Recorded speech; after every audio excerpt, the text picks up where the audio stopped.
Congressman Jim McGovern seeing firsthand the crumbling concrete foundation of a home in Rutland.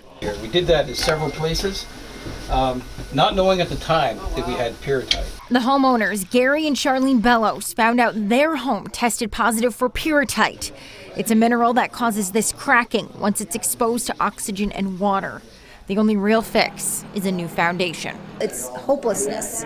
You know, you feel like you've done everything right, you've saved, you've earned, and my husband's now retired, and you're like, oh my gosh, it's kind of hopeless. Like, how could this happen to us? It has also happened to all of these people gathering in Rutland from Munson, Holden, Wales, and Barry to share their stories with the congressman. This is happening through no fault of the homeowners, and yet in order to remedy this, they have to lay a new foundation, and that's going to cost a lot of money. The Bellows were quoted at $178,000 and $190,000 for this project.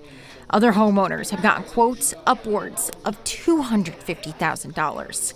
None of it is covered by insurance. Currently, there is no relief, no way to get any financial help to get our foundation replaced. So we're looking for help. There are at least 24 cities and towns that have homes that have tested positive for pyrrhotite. McGovern said this is a problem that affects every homeowner in those communities. They can't sell these homes, and then at some point they're going to have to abandon these homes, and that has an impact on the entire neighborhood. It can result in lower property values, in the neighborhood. It could result in lower tax revenue for cities and towns. Congressman McGovern is taking their stories back to Washington now. He's going to try to work with FEMA, the Department of Transportation, and other lawmakers to try to come up with a plan to get some help for these homeowners. Until then, State Senator Ann Goby is working to pass legislation that would prevent any more homes from being built on top of a crumbling foundation by testing local quarries for pyrrhotite.